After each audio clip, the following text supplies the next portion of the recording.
On the phone with us, the man needs no introduction. He is Ozzy Osbourne. Ozzy, thank you so much for taking the time today. My pleasure, Master, to be able to talk to you. Now, the name of the new book is I Am Ozzy, and it is it's a very full and complete history of your life. And reading this book, I forgot how much I actually already sort of knew about you, at least the big public stories.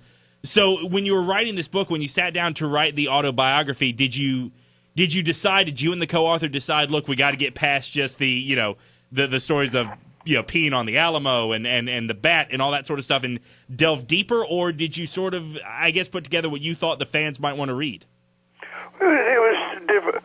I didn't actually sit down and put pen to paper. I had a ghostwriter who was very good at bringing embellishing on certain things. He'd okay, what was your childhood like? And he'd start telling me about your childhood. Mm-hmm. And he'd find parts of the story where he would say, well, can you elaborate on that more? And so you go, well, and you jog your memory, Now, when it jogged your memory, were there any stories that came up? You're like, wow, I totally forgot about that. I can't believe it. And you're like, I have to put this in the book. A lot. I mean,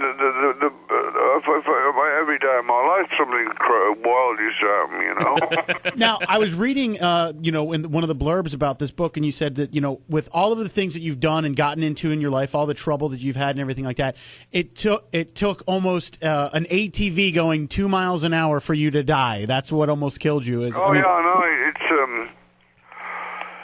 It's the way it goes. You often hear about people surviving out of crashes to get on a push bike and end up breaking their neck, Mm-hmm. That's typical days. You flip through this book, and there are two very big, extensive selections of pictures from your life and career in here, and one of them is a picture of you with Paul McCartney, and you have the caption there, "My rock and roll hero." I think people that are your fans that listen to his music all the time know how much you love and respect the Beatles. I wonder what's the reaction from maybe some of the Beatles older fans that, maybe some of the people that are a little bit turned off and shocked still by your music and the music of Black Sabbath when they find out just how much you loved that band.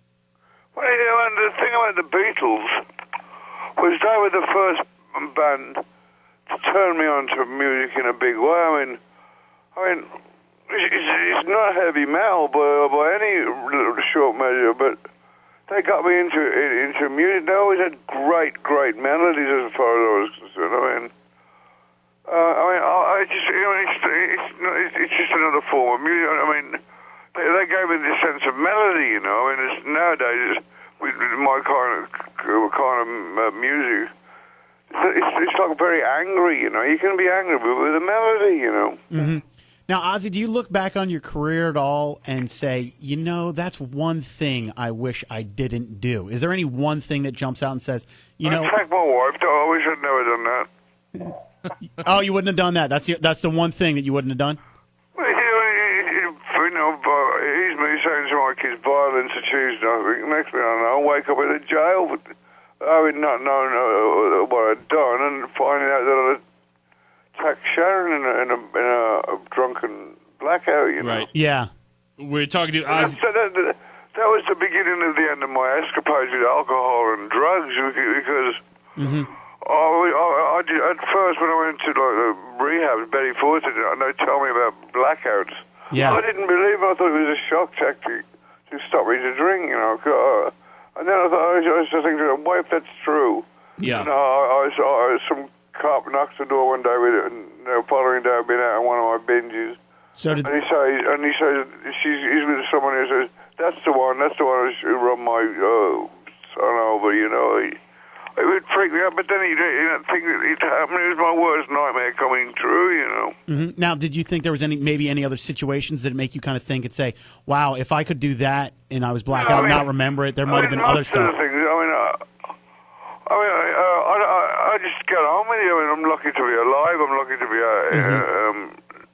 still in demand, So when your son started going through the rehab process, I guess as a dad, obviously that's the kind of thing that really breaks your heart. But having gone through it yourself, were you at least happy that he made the step of going to get the help? With my kids. Yeah. Well, unfortunately, now it's drug and alcohol abuse to young people it must be at an all-time high, you know. Right.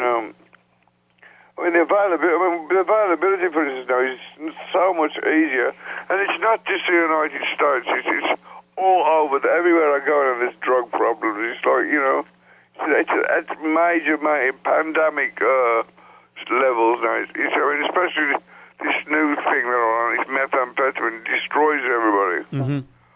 I know so many people that have gone down in flames with that drugs. I'm lucky to be alive, and I know that I haven't drunk alcohol or got loaded for something like 6.5 years now. I don't want it in my life today, but if I ever do want it, I know exactly what to do, you know. Yeah, no kidding. We're talking about... I mean, the thing is with people like me, you know, one doesn't exist, you know, the word, I might as well say, I'm going to the bar, I'm going to get absolutely mortified, I'll see you maybe in a week, you know. Yeah. I never understood the concept of going to a bar and having a drink, you know, having one drink. I know what's the point, you know. That seems to be a common story among a lot of alcoholics. Is they, you know, why would you drink if you're not going to drink as much as you possibly can? I know I'm okay with the fact that I'm an alcoholic drug addict. It's people that don't accept the fact that they're self-destructive because. Mm-hmm. You know, there was a time in my drinking career I used to say, yeah, I'm an alcoholic, you better get me a drink, joking and laughing about it. But there's a sad part of it as well. It's a very selfish disease, you know, because people, you take so many loved ones down with you, you know. Yeah. You know, speaking of your loved ones, in the book you talk about Sharon, and you share the story of, you just shared it with us on air, about how it was an incident involving her that helped you realize you needed help. I think before the Osbournes came out, all a lot of people knew about her was that she was a very savvy and very, I guess very intense could be the word you use, businesswoman when it came to dealing with the artists she represented. Was it hard sometimes to hear the way other artists, particularly people like Billy Corgan, would characterize her? Well, yeah, Sharon was a manager before she was my wife. She's been around management and manager. Her father was an entrepreneur. Right. And she became my wife after becoming my manager. So with Sharon, she don't mess around. If she thinks you're an ass, she'll call you and she'll tell you, you know.